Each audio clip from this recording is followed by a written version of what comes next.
Good afternoon, everyone. Welcome back to the Evermore YouTube channel. It's Chris back with an instant match reaction to Newcastle United's victory 3-1 against Southampton down at St Mary's. Looked a bit hairy at times, but Newcastle United got the job done. Back to winning ways after the debacle last weekend against Bournemouth. We battered another South Coast team today. Really were good for the win, no matter what people say, no matter how the game went. I think at any point Newcastle looked like they had levels to go above, and thankfully the lads achieved it and got up to those levels. We're going to get stuck right into this, talk about how the game went, talk about the key moments as well. If you haven't watched us already, hello, good to see you. Why not smash subscribe, hang around a little bit longer, help get us to the next milestone, 10,000 subscribers. That's where we're aiming for. We're already over 9,600. We're close to 9,007 actually. So if you help us get over that mark, only 300 to go. So come on, you know what to do, guys. Smash that button. And we are live tonight as well. So jump in the chat and let me know what you think about the game and the key moments as well. So let's get stuck into the lineups. And this is how both teams lined up. And there was no real surprises, I think, for Newcastle United. I mean,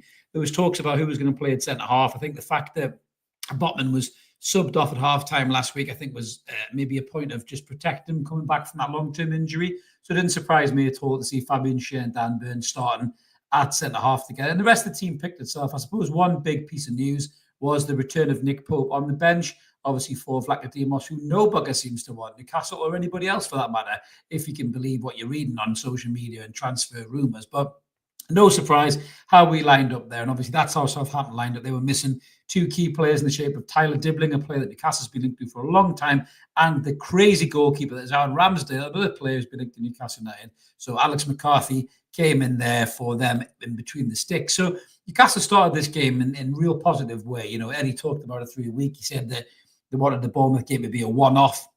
It didn't want it to be a regular occurrence of poor performances. The lads knew what they needed to do. The lads went off and had a rest. They were focused. They were, recuperated. I think Tino Livramento said he was mentally recuperated, never mind physically recuperated. So the lads came back. We also pictures of Joe Linton with that ridiculously massive, meaty leg of his, that left leg that has, a vein that looks like fucking Route 66 on the map, doesn't it, to be fair? So he was working hard to get back to full fitness as well. And we started the game really well. We were on them within the first 3 minutes. I think we had 3 attacks.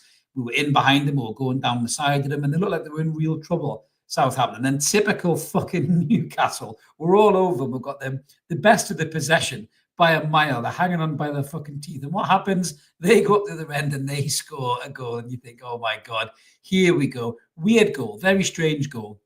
Goes up to the left-hand side. I think Walker Peters is there. He's on the right-hand side. I think Bree then comes in. Ball comes back out. Dan Burn comes over left back to deal with it. Falls in his arse like fucking Bambi on ice. Sits with his legs up in the air. Cross comes in. Nobody is picking up. Is it Bednarek, or Roy Keane's son-in-law? Free header, really, puts it in the back of the net. Southampton 1-0 up. And you're thinking, what the fucking hell is going on there? How did that happen? These are dog shit. Then after that, for a period of time, I'm sorry to say, but Newcastle completely went to sleep. The passing was wayward. The press wasn't there. The quality of the play wasn't there. People taking 2-3 touches. Bruno was losing the ball. Joe Linton was undercooking his passes and just didn't quite look like anything was gelling really. And then, just like magic, just like Jesus walking across the water, Alexander Isak shows up to the party and he gets the ball.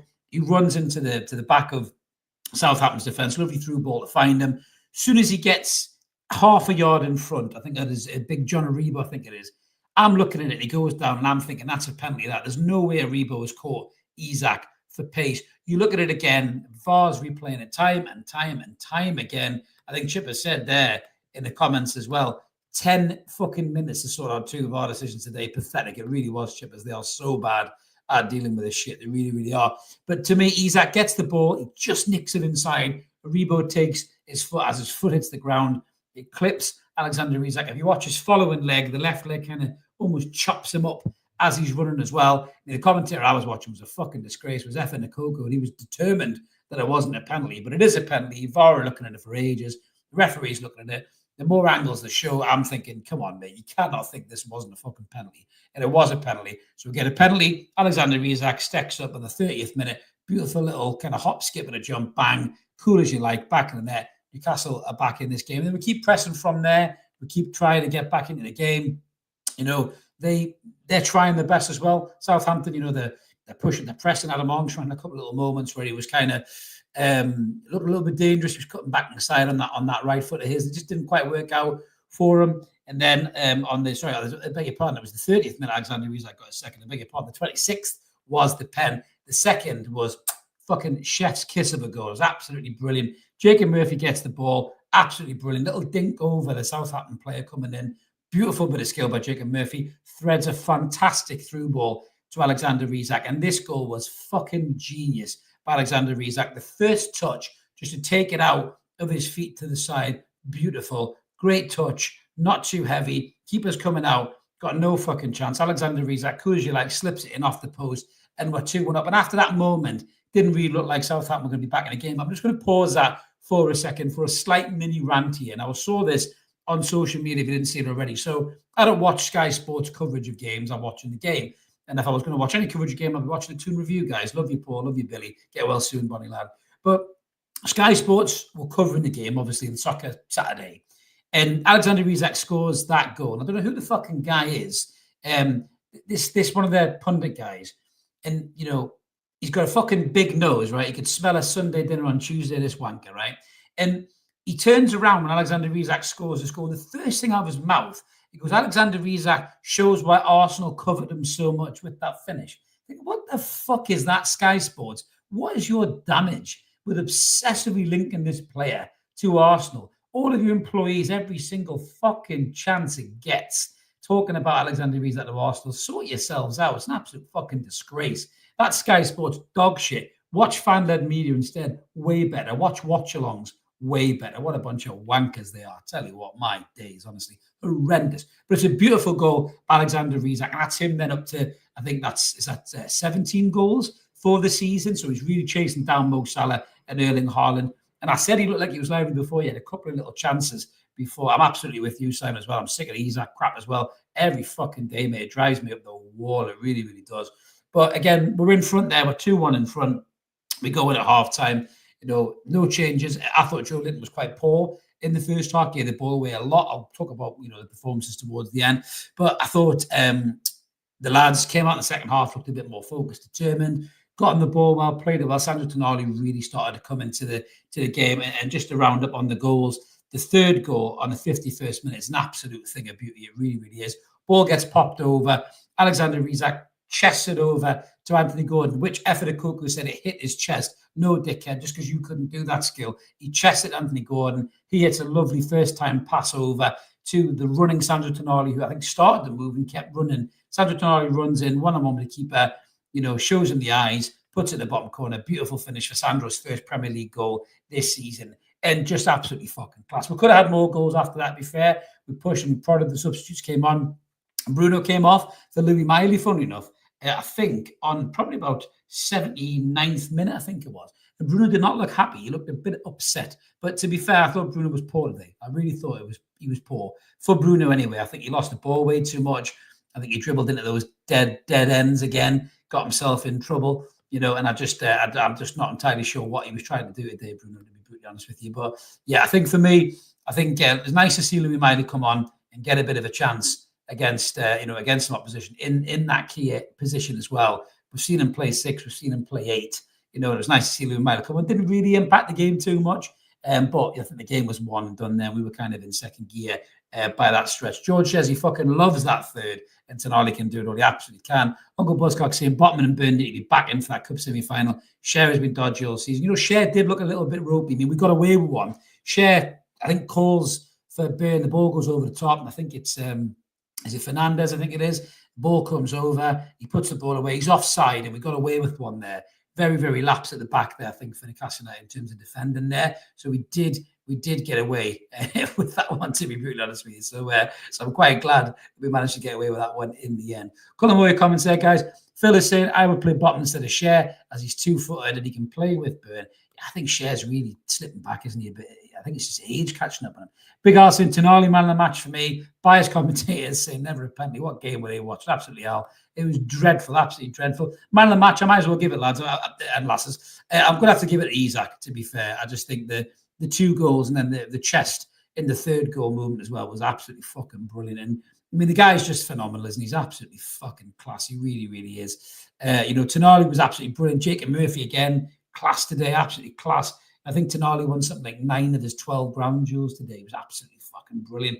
Jacob Murphy, again, today, he's got an assist in the game.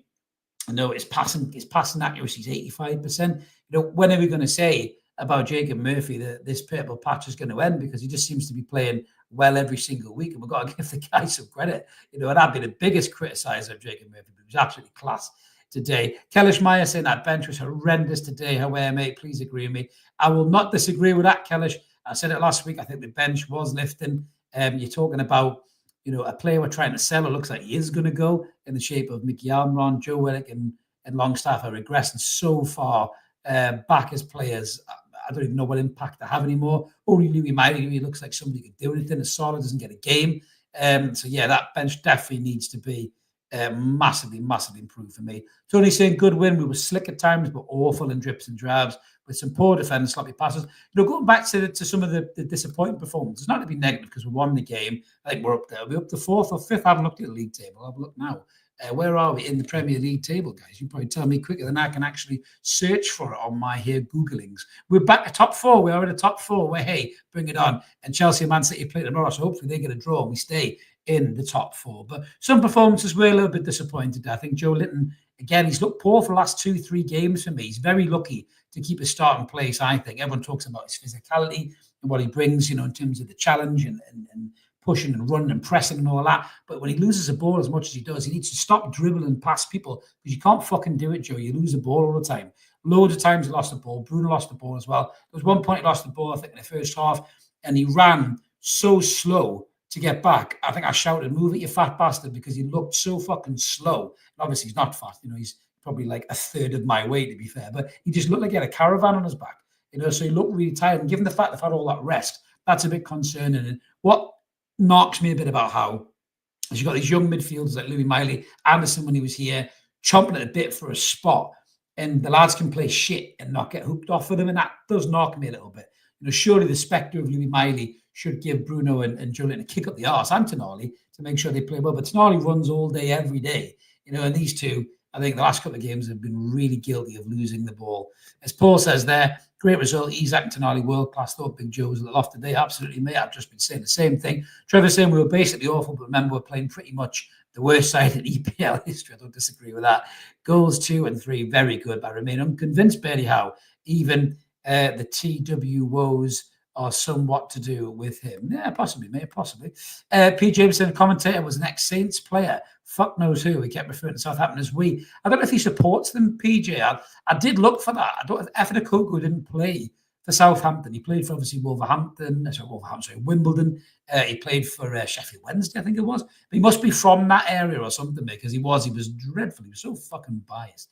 John saying the top 6 is lucky mad, isn't it, mate? Not a clue how it's going to look at the end of the season. It's honestly, it could change just game to game, John. It really could. There's no gap there, is there, between the teams? It's really hard to say who's going to finish in the top 4.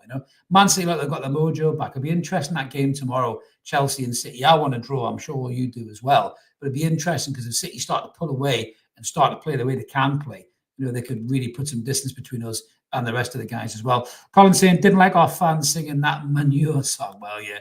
Away fans are a special breed, mate. And PJ said, love this comment that Joe Linton ran into somebody's elbow. Mind you, he was trying to get Joe Linton sent off, wasn't he, for that challenge? I mean, he does extend his leg out, but he is clipped from behind, so you can't really say he was in full control of his body there. But yeah, he was definitely trying to get Joe Linton sent out, and they were both trying to get every goal ruled out. Them commentators, shocking. I like coffee. Good to see you, mate. Yes, thank you very much for joining us, and hello to you too. Dean saying, evening, Chris. I hope this is the Tonali show. The kid is incredible. ISAK was top draw again. Aware the lads. Tonali is just different class. He really isn't. What I love about him as well, I didn't watch loads of them at Milan. I watched bits of them, but you can tell in the year that he had out of the game, he's worked so hard on his fitness and his stamina and his ability to just run, because he didn't cover that much ground at Milan. I think he was still good, but he wasn't that much of a just a fucking beast, an engine. You know, he's running as hard in the 91st minute as he is in the first minute. It's just brilliant to see. You know, and I really rate this kid so highly. I think he's such a good player. You know, I mean, when the whole ban thing happened, you know, I'm not gonna lie. I was upset. I was disappointed. I thought the whole deal was a bit of a shambles. I thought he was going to run off back to Italy, but he's really shown that he's dedicated to this football club. The way he celebrated his goal, jumping into the crowd. I did love the fact how he grabbed the two stewards by the shoulders. I think he just forgot the word fans or something like that. But he's such a good footballer. He can do the 8, he can do the 6. You know, he can pass, he can shoot, score, tackle, you know, defend. He's just an all-around midfielder. So, yes, Sandro Tonali's show, indeed. He's absolutely fucking class. He really was. Jason said it was a clear-cut pen for me, but if Effa Coco was saying not a penalty in a million years, never shut up about it all game. He was awful. He was absolutely fucking terrible. He really, really was. Crocodile saying, I hope BDB gets some credit. I think you were saying, sorry, mate, credit. You know, Big Dan Burn was good in terms of throwing in. After the goal, I thought he was a little bit suspect on the goal. I don't know why he's wandering over to left back all the time. He fell in his arse, didn't get up quick enough. But after that, he put in some unbelievable challenges, last-minute challenges and blocks. I think the one in the second half where I think it's the centre forward for Southampton. I think it's Onachu gets in and he puts in an unbelievable challenge, Dan Burn. Big, long, gangly leg, as long as the river tying and blocks it. So, yeah, for that, he absolutely redeemed himself. 100%, mate. It was absolutely brilliant. Good afternoon to you too, Jamie. So, well, it's good afternoon to me as well. I was thinking I was in some kind of weird, different time zone there. He's from the Cayman Islands. Thank you very much for joining us, Jamie. Really appreciate that, mate. Comment there from JV saying mainstream sport, are as interested in Newcastle as I am in Scumberland. Yeah. They don't want us to do anything, do they? They really don't want us to become anything more. They just want us to, you know, maintain and maintain the status quo. I mean, massive credit to Marco Silva, by the way, in the Fulham press conference. If you haven't seen that already, we put it on the socials where the pundit, the journalist, kept referring to Manchester United. And he said, listen, we're here talking about Fulham, not Manchester United. I fucking love that, Marco Silva. And I hope more managers do that and put Sky Sports and a lot of them back in the fucking box because it's disgraceful the way they go on. Chippers in the house. Good to see you, Chippers. He's actually called Lethal Weapon. He's better than Mel Gibson and Danny Glover were in that film. Absolutely, mate. He's a monster, mate. You know, he's definitely getting 20 goals this season. I cannot see any other end in that, really. He was just absolutely fucking class. He really, really was. Get a few more comments here, guys. Strange one there about cooking. I'm not really sure what to say about that. Graham is saying greetings from the Caylands as well. Jamie, do you ever get in the fields? We've got a couple of people meeting for a pint in the Cayman Islands. Only on the Evermore chat, guys. Only on the Evermore chat. George is saying, how many times is Big Joe going to smack his shots into the local dog pond? Get him on target, man. That one in the first half, George. I think that's fucking, honestly, you put somebody's wind out there. Just absolutely terrible, man. Terrible. Terence is saying, what did I think about Gordon? I don't think Gordon had one of his better games, Terence, if I'm honest with you. Just look, Silver score, give him a 7. I don't think he was as dynamic as he normally is. His passing accuracy was only 69%. He only created one big chance. But obviously, you know, he has the assist effectively, doesn't he, for the Tonali goal? So he kind of redeems himself there. Didn't really put in any tackles. Didn't block any shots. Didn't get any interceptions. 47 touches. Not 2 dribbling attempts. None of them successful. Not his best game. Not his best game, it must be said. Lost the ball 17 times. So in terms of that, mate, I don't think Gordon had one of his best games in all fairness. But if one of your best players can have an off day and you still win 3-1, we're doing all right, to be fair. We're doing all right.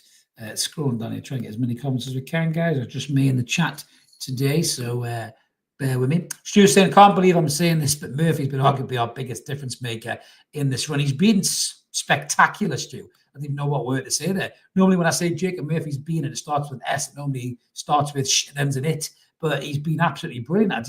The way he's playing the game, the decision making, his touch, his movement, the assist he's given for ISAK. Him and ISAK are on the same wavelength. You know, we all want a right winger. Of course, we want a right winger.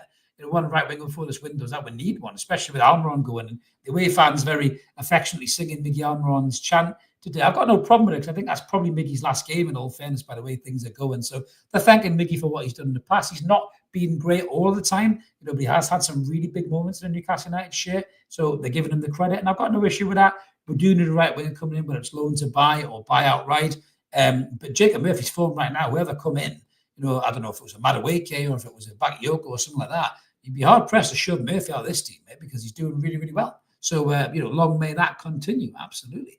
Uncle Buzzcocks agrees. ISAK man of the match all day. Phil says good win in the end. We've got TTR Royal in the house, Lady Sam. Love Lady Sam a bit. Hey, Chris, thanks for the rhubarb and ginger gin with ginger beer recommendation. Love it. Looking forward to seeing you on Transfer Deadline Day. Yes, I'm going to head over to the Toon Review on the Transfer Deadline Day show, guys. They're doing a great show for charity. A mammoth effort from them. I think it's a 12-hour stint that they're doing. Hopefully, Newcastle United have actually signed somebody, or it'll just be me whinging saying, what the fuck is going on here? So either way, tune in. I'm sure you'll enjoy it. But yes, Sam, rhubarb and ginger gin and ginger ale is absolute goat. It's absolute brilliant. I'm glad that you're enjoying it.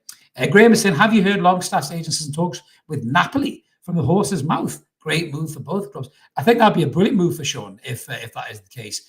Look at Scott McTominay's gone over there and he's loving his football.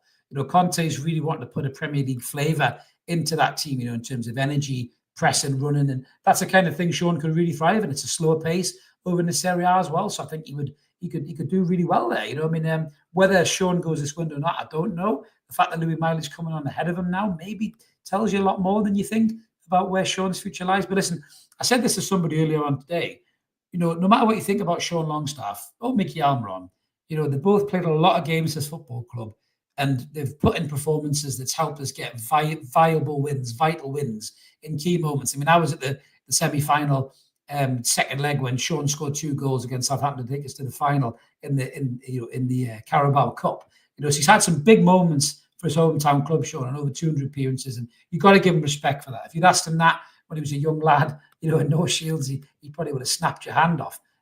So whatever happens with Sean, you've got to say thanks for everything, Sean. And good luck with the rest of your career if he does go. But if he stays at the football club, he's got to only be a squad player because at the minute he's not as good as the players who are in front of him, including Louis Miley, in my opinion. But that again, that's a different debate for a different day. Robert's saying we're 5th no matter what happens later today. I think we're 4th right now, Robert. We'll definitely be 5th, as you say, no matter what happens on there. Oh, sorry, Chippers is correcting me there. City Chelsea right now. Sorry, mate. I've obviously had a bit of a moment there. Maybe too much gin and ginger ale there, possibly.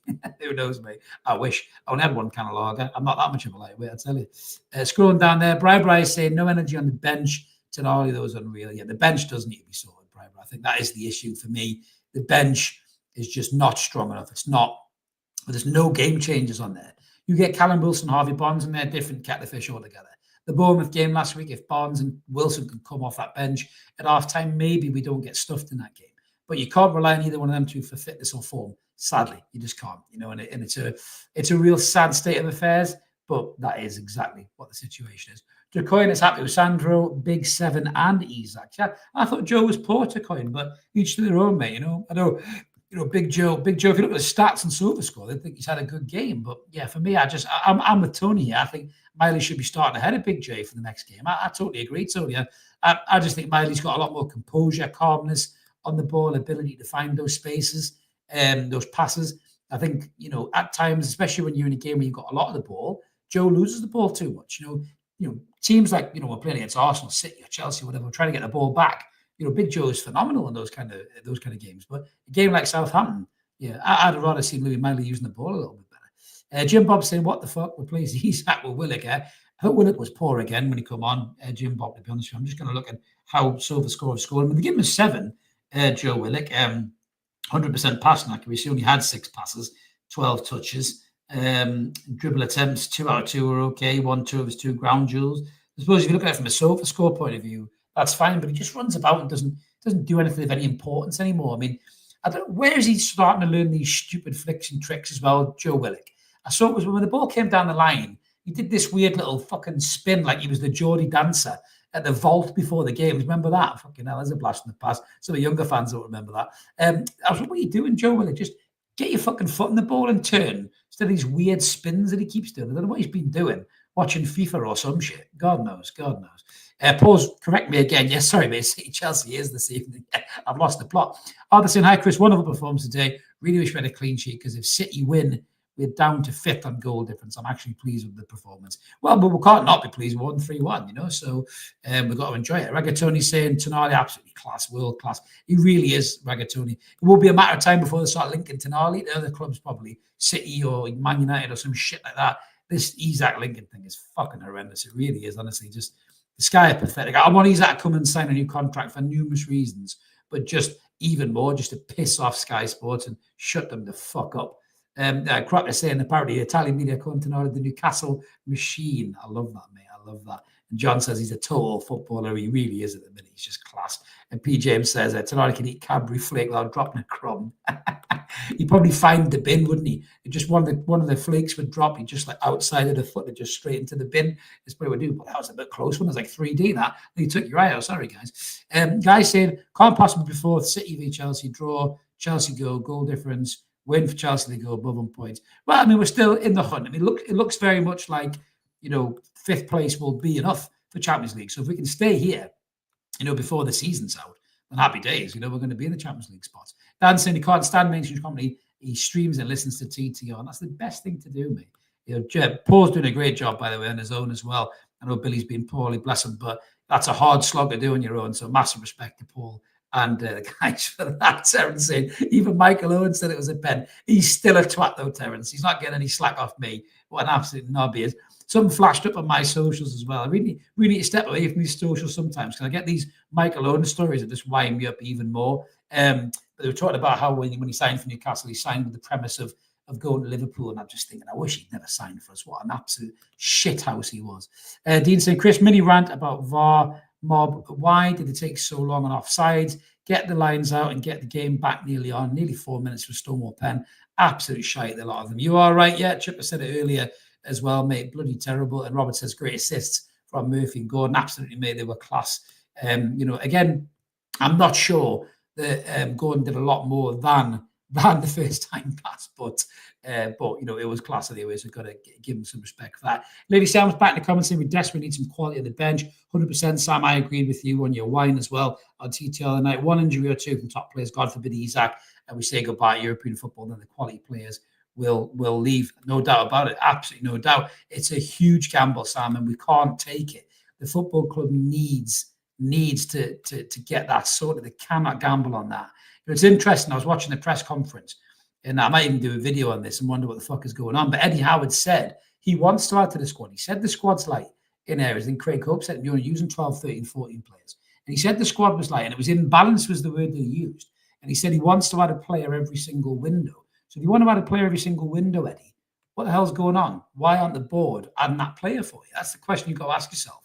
I'm not going all conspiracy theory, but if Eddie wants to add, and Mitchell isn't adding, then that's on Mitchell. Mitchell's got to sort something out. He really, really has.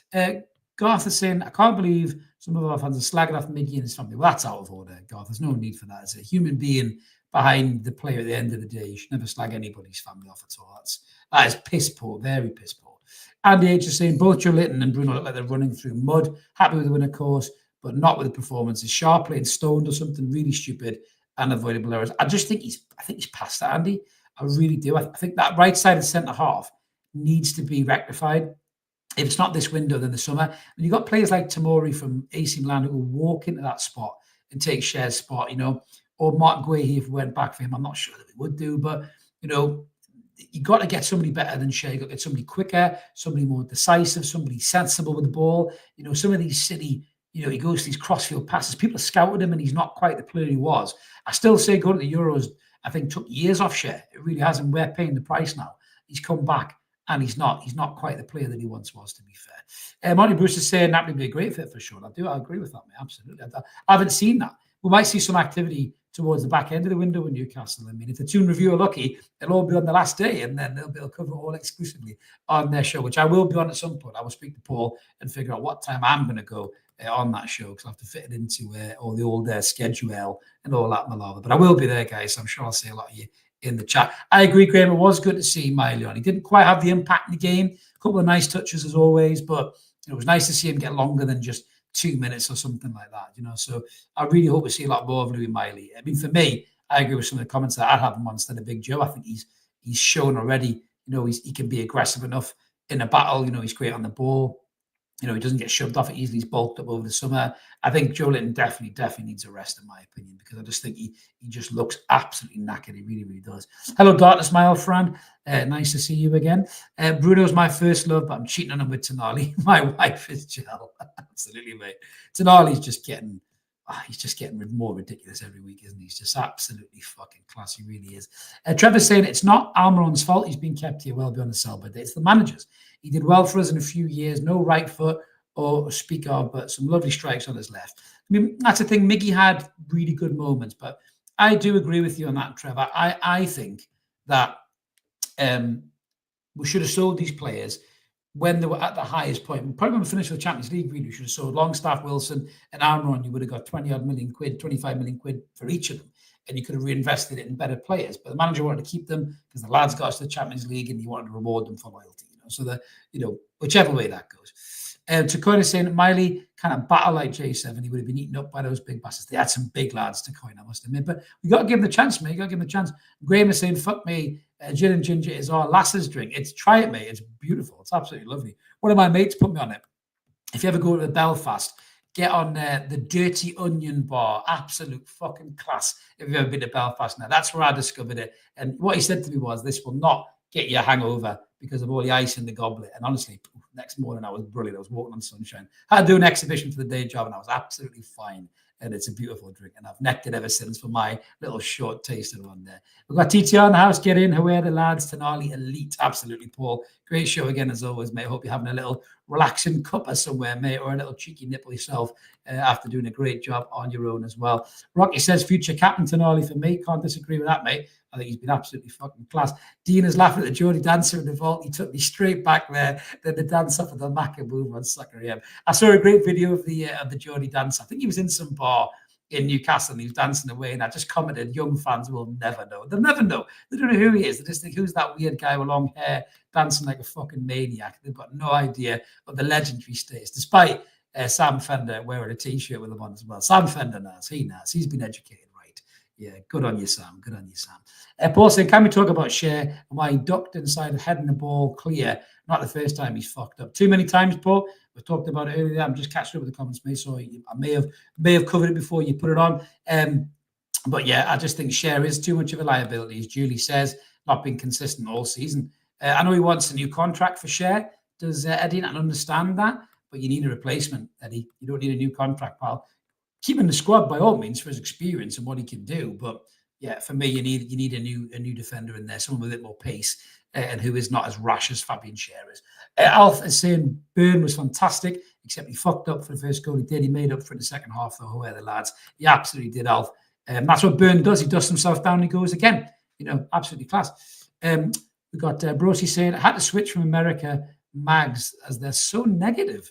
Well, I don't know. Is that America Mags? Is that a YouTube channel, mate? I don't know. Or is that just something that's on the TV? I don't know, mate. But more than welcome here, mate. Nothing to be negative about. You can criticise the performance because it wasn't great in parts, but a win is a win, and we're still in the hunt for the Champions League football.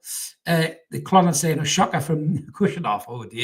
Oh dearie me. Maybe we shouldn't have made a move for him in the first place. Broski saying Palmer with a 45-yard overhead kick. No fucking way. I haven't seen that yet. I'll be right on that, Broski. Oh my days. What player he is. Where the fuck were we when he was up for sale? Cole Palmer. What a fucking player, by the way. Honestly, I wish to God we'd signed that kid. What an unbelievable player he was. Because you're saying we could have won that by a lot more. Their keeper played well. He did. To be fair, Dubravka pulled off some great saves as well from the overhead kick in particular. I thought that was excellent by Dubravka. And again, he just justifies keeping him here even more because Pope ain't ready yet, and who knows when he comes back if he actually is going to be back to the levels that he should be.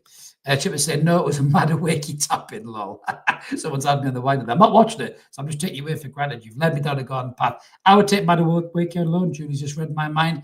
I would take Madueke at Newcastle, especially if they're going to sign Garnacho. There's even more competition from maybe push further down the pecking order. So why don't we go for Madueke on a loan with an option to buy in the summer? Perfect deal for Newcastle United. Somebody needs to come in on that right wing when Miggy goes.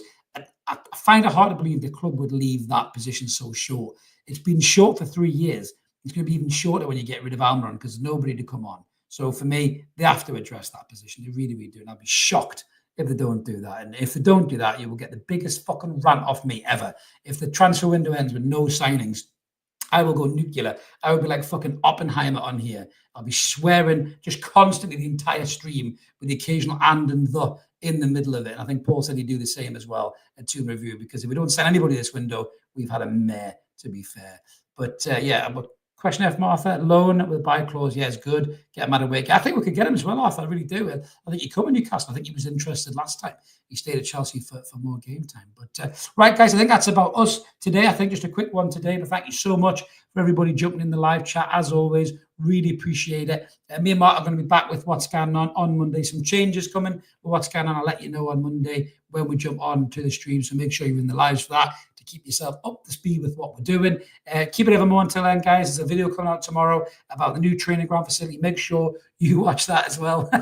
Sorry, Philip said I better get this swear box in for that. I hope not, mate. I really hope I sign somebody. I think I'll have to get blood pressure tablets if we don't send anybody. I'll lose me fucking head, I think, mate, to be fair. But yes, we'll be back. Keep it evermore, guys. Have a belter weekend. Newcastle United have won again. Champions League is still on the horizon for us. However, the lads and lasses, have a belter. See you later. Cheers.